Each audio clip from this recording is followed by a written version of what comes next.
नमस्कार, आप देख रहे हैं एम न्यूज 24x7। पेश है आज की सुर्खियां।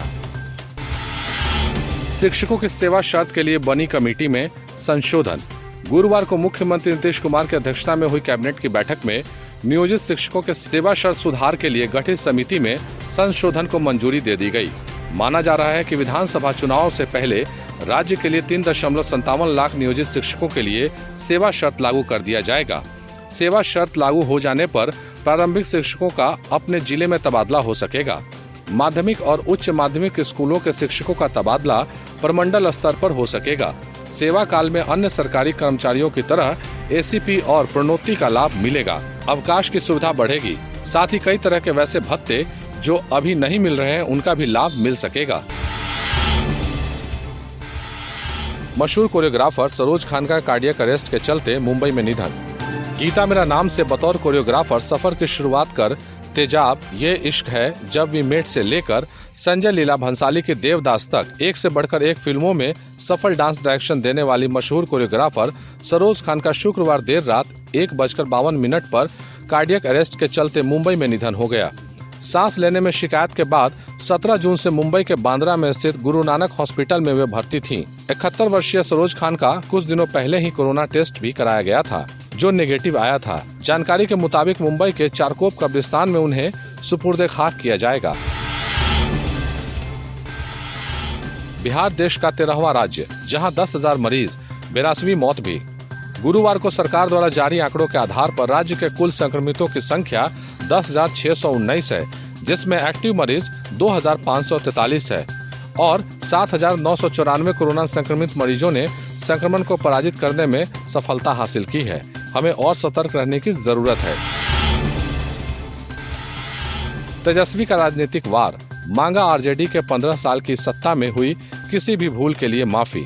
बिहार के पूर्व उप मुख्यमंत्री और राष्ट्रीय जनता दल के नेता तेजस्वी यादव ने लालू यादव के 15 साल की सत्ता के दौरान हुई किसी भी भूल के लिए माफी मांगी है। साथ ही कहा है कि हमारी उस सरकार के दौरान इस बात से कोई इनकार नहीं कर सकता कि लालू जी ने सामाजिक न्याय नहीं किया। तेजस्वी ने कहा कि लालू जी ने कभी भी सामाजिक न्याय और देश के नाम पर समझौता नहीं किया। उन्होंने पिछड़े और गरीब वर्ग से आए लोगों को प्रतिनिधित्व का मौका दिया। हमारी पार्टी सबके लिए है। हम सबको सम्मान देंगे और जात पात से ऊपर उठकर काम करेंगे। डीजल पेट्रोल की मार से किसानों में हाहाकार। पेट्रोल और डीजल की बढ़ती कीमतों की मार और बेतहाशा बढ़ोतरी भारत की आत्मा कृषि पर भी भारी पड़ने वाली है। आधुनिक भारत में डीजल कृषि क्षेत्र में सबसे जरूरी संसाधनों में से एक हो गया है। सिंचाई से लेकर कटाई तक सब डीजल की जरूरत से पूरा होता है। खेतों की जुताई, बुआई और रोपाई का काम सिर पर है, लेकिन ट्रैक्टरों और पंपिंग सेटों का खर्चा आसमान पर पहुंच रहा है। और इतने ही संवेदनशील मुद्दों पर सरकार और विपक्ष की चुप्पी निसंदेह बहुत सारे सवाल खड़े कर रही है। अंतर्राष्ट्रीय बाजार में कच्चे तेल की कीमतें पाताल तक लुढ़क कर जाने के बावजूद भारत की ऑयल मार्केटिंग कंपनियों ने पेट्रोल डीजल सस्ता नहीं किया। हाँ, 83 दिन तक उन्होंने इनके दाम एक ही जगह स्थिर जरूर रखे।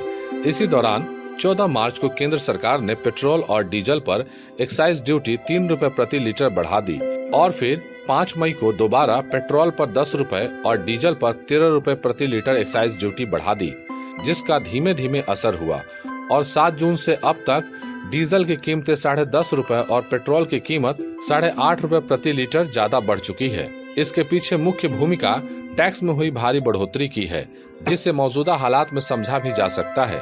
सरकार की आय के सारे रास्ते करीब करीब बंद हैं, लिहाजा आमदनी जुटाने के लिए उसके पास ज्यादा विकल्प नहीं है। दूसरी तरफ यह बात भी सही है कि पेट्रोल डीजल की कीमतों में इजाफे का यह फैसला सरकार का नहीं बल्कि संबंधित कंपनियों का है। इसके बावजूद ईंधन की कीमतों में इस बेतहाशा बढ़ोतरी के दुष्प्रभावों की अनदेखी नहीं की जा सकती। लॉकडाउन का कठिन दौर झेलने के बाद मालवाहक ट्रकों का चलना शुरू ही हुआ था कि यह नई विपत्ति ट्रांसपोर्टर के सिर आ पड़ी। भाड़ा बढ़ाने की एक सीमा होती है। अभी यह जितना बढ़ा है उससे न सिर्फ आवश्यक वस्तुओं के दाम बढ़े हैं बल्कि ट्रक ऑपरेटर की बेचैनी भी बढ़ी है।